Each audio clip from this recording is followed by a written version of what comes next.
जिल्ह्यातील मौदा तालुक्यातील खात येथील गतिमंद अल्पवयीन मुलीवर बापासह आजोबांनी लैंगिक अत्याचार केल्याची घटना उघडकीस आली आहे। पीडिता ही 12 वर्षीय अल्पवयीन असून तिच्या आईऐवजी वडिलांकडे राहत होती। पीडिता ही गतिमंद असल्याने नागपुरातील निवासी शाळेत शिकत असल्याने पीडिता ही उन्हाळ्याच्या सुट्टीत एप्रिल 2025 मध्ये नागपूरहून खात येथे आपल्या वडिलांच्या घरी आली होती।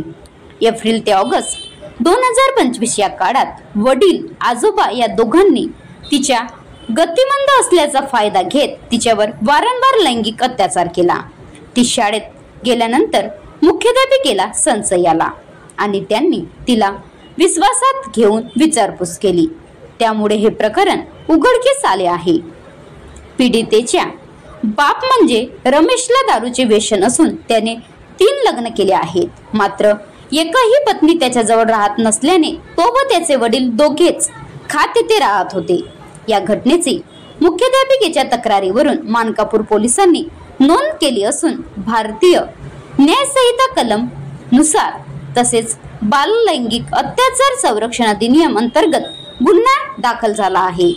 मानकापूर पोलिसांच्या सूचनेवरून अरोली पोलिसांनी त्या दोघांविरुद्ध कलमान्वये गुन्हा नोंदवून दोघांना ताब्यात घेतले आहे। या घटनेमुळे परिसरात मोठी खळबळ निर्माण झाली असून बाप लेकीच्या नात्यातही असे अश्लील कृत्य करणाऱ्या या बापाला व आजोबांवर कठोर कारवाई करण्यात यावी अशी मागणी परिसरातील जनता करीत आहे। Maharashtra live news reporter Shashikant Bhoyar.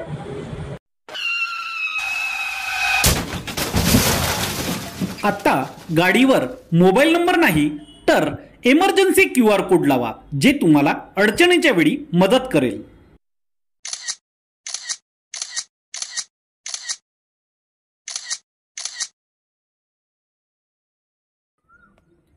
बनवा व्हिडिओ, पाठवा व्हिडिओ, आम्ही तुमच्या न्याय हक्कासाठी लढा देऊ। ताज्या बातम्या व घडामोडींसाठी पाहत राहा फक्त महाराष्ट्र लाईव्ह न्यूज। आजच आमच्या चॅनलला सबस्क्राईब करा, शेअर करा, कमेंट करा आणि हो, बेल आयकॉन दाबायला विसरू नका। जय महाराष्ट्र।